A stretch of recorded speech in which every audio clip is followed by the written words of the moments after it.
Bonjour Léon Tortsevich. Bonjour René Lechon. Merci de nous recevoir. Aujourd'hui, c'est au responsable du groupe Odessa, groupe de musique russe, que nous nous adressons.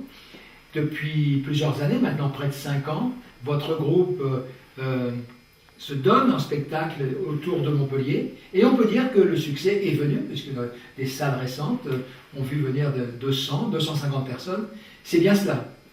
Oui, nous sommes contents parce que le groupe joue devant des salles de plus en plus pleines.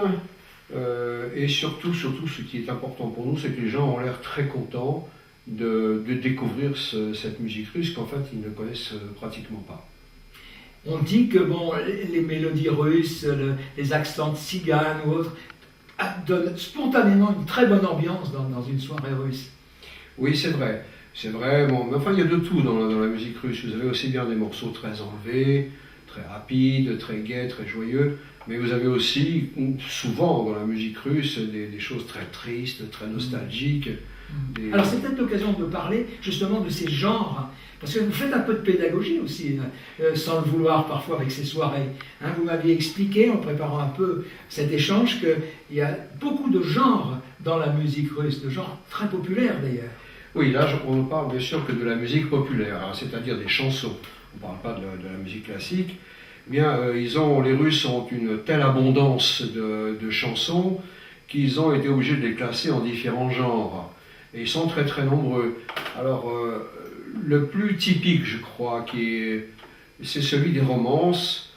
Alors, les romances, ce sont des chansons d'amour, on va dire ça comme ça, enfin, qui ont pour thème général l'amour, mais qui ont pour particularité d'avoir des textes littéraires.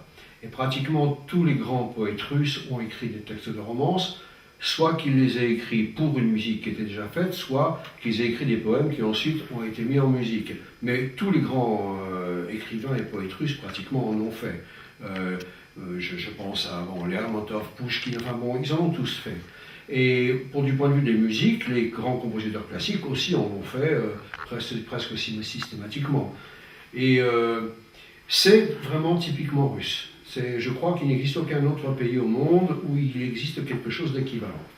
Et surtout, ce qui est intéressant, ce qui est bien, c'est que c'est une tradition qui n'a pas été interrompue par l'époque communiste, par l'époque soviétique. Ils ont continué toujours d'en écrire et d'en composer. La musique ne s'est pas atténuée avec la fermeture soviétique.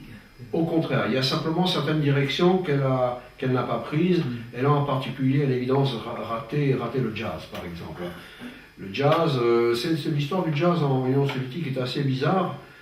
Au début, associé aux États-Unis à l'Amérique. Oui, au début non, c'était au contraire une musique qui avait toutes les garanties en quelque sorte prolétariennes, parce que c'était une musique qui émanait donc de gens pauvres, de gens qui étaient exploités.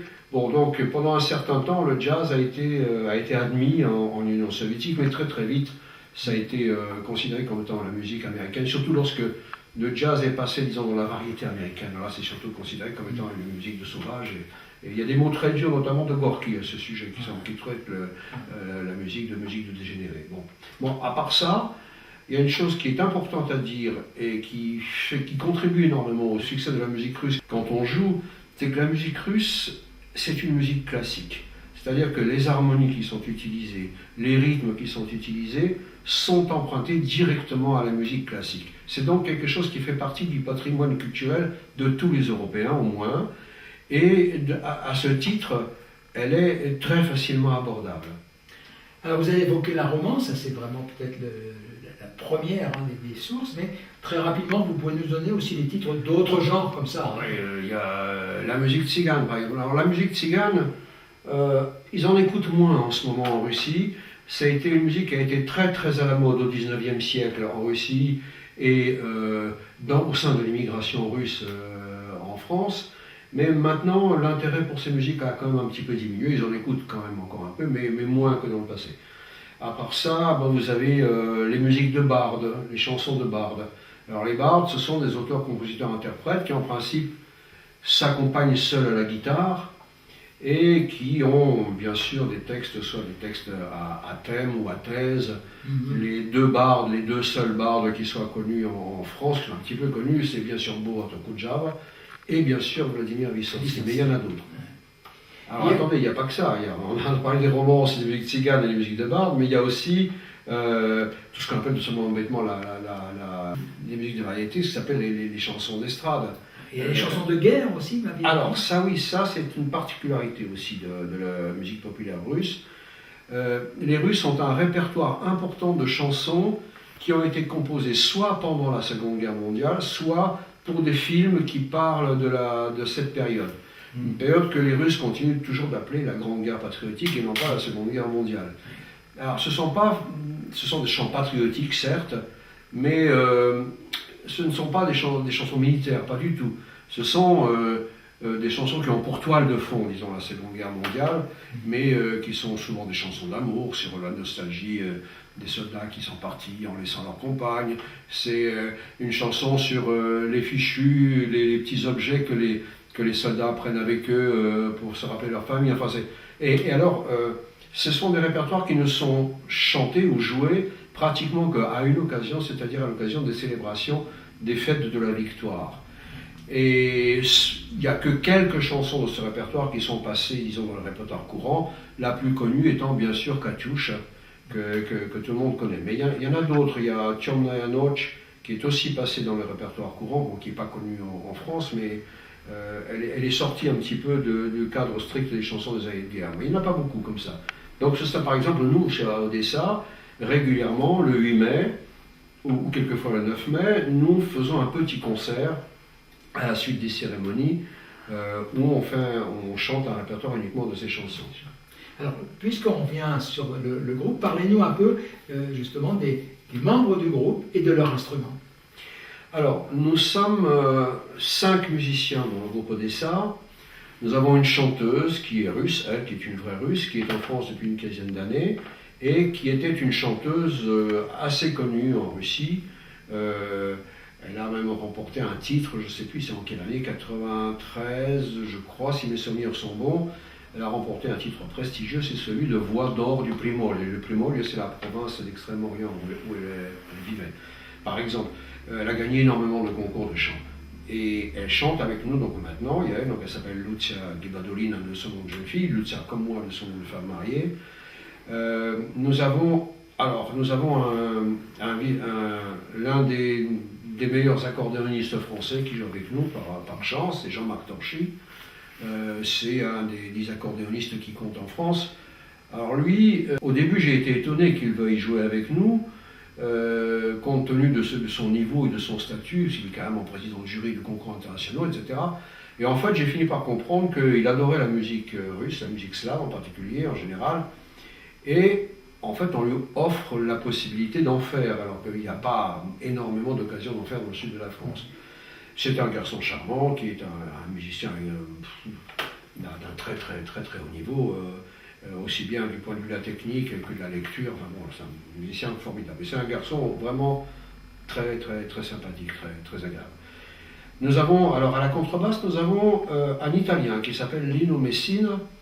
Son histoire est un petit peu particulière parce qu'au départ c'était un violoniste très expérimenté. Et à la suite d'un accident d'automobile, il lui a été impossible de continuer le violon à cause de problèmes d'épaule.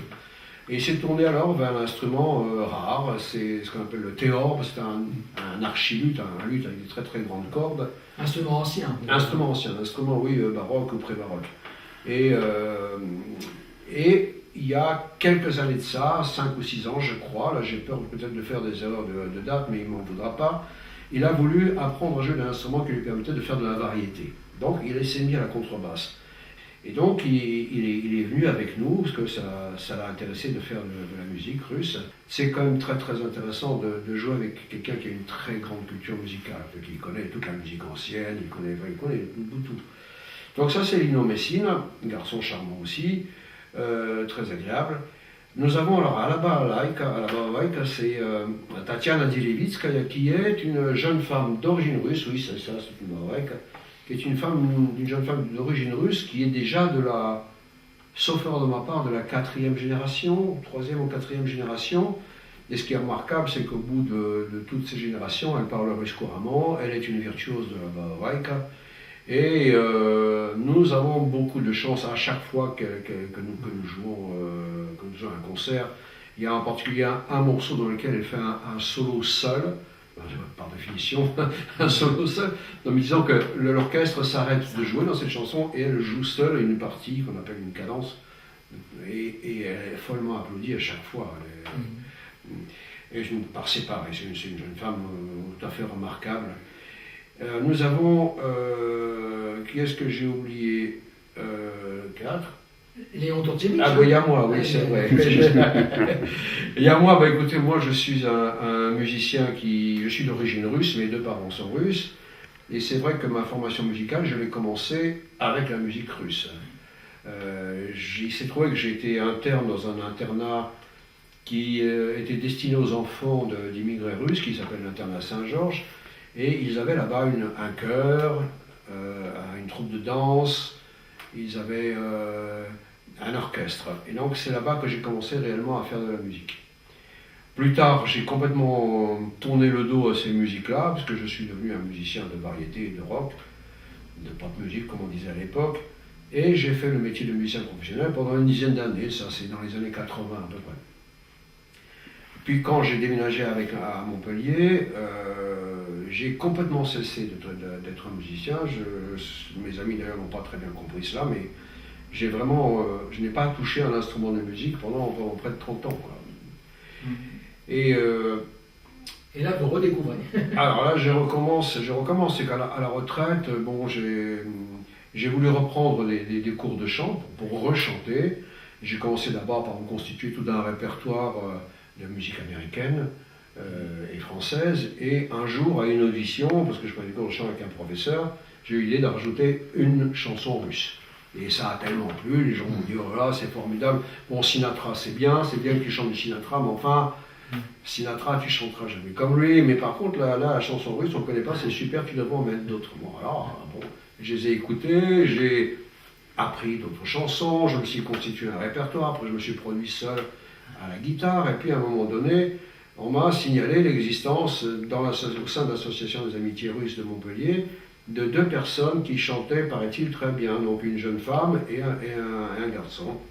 Je les ai rencontrés et on a commencé d'abord à 3 chanteurs avec une guitare. Puis progressivement, on a cherché un guitariste, et puis un contrebassiste, et puis un accordéoniste, etc. Et bon, les choses se sont constituées un petit peu comme ça. Très récemment, la composition de l'orchestre a beaucoup changé, puisque 3 musiciens sont partis et 3 sont arrivés. Donc ce que je vous ai dit tout à l'heure, c'était la composition actuelle, bien sûr, de la composition actuelle. Vous venez de nous parler de votre groupe, Odessa, et à travers ce groupe, c'est effectivement à la fois votre double culture, Léon Turtevich, franco-russe, que vous révélez, enfin, pour certains, beaucoup la connaissent, mais c'est aussi la culture russe, l'émotion, le sentiment. Qu'est-ce que vous pourriez dire encore si on devait qualifier ce qui ressort d'une soirée, parce que les gens viennent vous voir. Souvent après, ils viennent vous dire, je suis allé en Russie, j'ai aimé la vodka, j'ai aimé la nourriture, ou pas. Et donc c'est un peu de cette culture russe, en général peut-être. Écoutez, on vient chercher. Je suis d'une double culture, j'ai beaucoup de chance, je trouve, d'être de cette double culture, parce qu'il se trouve aussi, ça c'est un point important, que ce sont 2 cultures très complémentaires. Disons que d'un côté on a le rationalisme français, son côté méthodique, rigoureux, et de l'autre côté on a la folie russe, quoi. Enfin, c'est un petit peu ça. Et notamment les questions de langue sont tout à fait passionnantes. Connaître 2 langues différentes est toujours un enrichissement, mais connaître particulièrement et le français et le russe est particulièrement enrichissant. Parce que ce sont 2 langues qui ne fonctionnent pas du tout de la même manière, et connaître les 2, c'est vraiment une ouverture sur le monde, on peut dire ça comme ça, qui est vraiment magnifique. Alors, je me sens obligé, c'est un peu le but d'Odessa, je me sens obligé de témoigner de cette double culture, parce que je trouve que les Français en particulier connaissent très très mal la culture populaire russe, enfin la musique populaire russe, et mon objectif est vraiment de la faire connaître. C'est la raison pour laquelle nous avons un répertoire qui est très peu spécialisé, c'est-à-dire qu'il est très très varié. Nous essayons d'avoir au moins une chanson de chacun de ces nombreux genres. Les genres que nous évoquions tout à l'heure. Voilà, moi, j'en On n'a pas ai quelques-uns, on n'a pas tout dit, il y en a beaucoup d'autres. Mais il y a même des genres spécifiques particuliers à certaines régions. Par exemple, il existe un genre spécifique pour la région d'Odessa, pour la ville d'Odessa, ce qu'on appelle les chansons d'Odessa, qui sont un genre aussi assez rigolo. Alors à tous ceux qui, selon vous, ne connaissent pas encore bien la culture et la musique russe, il nous reste à dire, allez voir Odessa. Chaque fois qu'Odessa passe tout près de chez vous, Léon Torsevitch. Oui, alors les dates de nos concerts, vous les trouverez sur notre site groupeodessa en un seul mot.com, donc vous aurez toutes les dates de nos prochains concerts. Groupeodessa.com. Groupeodessa.com, Groupe Odessa en un seul mot. Et j'espère qu'on sera enfin invité à tous ces festivals de musique du monde qu'on trouve un petit peu partout en France, parce que j'ai constaté à mon grand étonnement que quand on parle de musique du monde, c'est toujours de la musique latino-américaine ou de la musique africaine. Moi je ne vois pas, je n'ai jamais vu encore au programme de ces festivals de musique russe, ou même des pays d'Europe de l'Est, ou bulgares, ou roumaines. Donc c'est un manque, il faudrait qu'il y ait... Je trouve que c'est pas très normal que cette culture russe ne soit pas plus diffusée. Et vous le direz sur le site, bien sûr, chaque fois qu'un concert se profile. Absolument. Vous y trouverez aussi des extraits de nos concerts, des extraits de notre CD, et notamment des extraits de notre dernier concert qui a eu lieu dans la banlieue de Montpellier, qui s'est joué à guichet fermé, et dont nous sommes, enfin... Eh bien, merci Léon Torsevitch, et bonne route au groupe Odessa, bonne route à vous-même. Merci René Loche.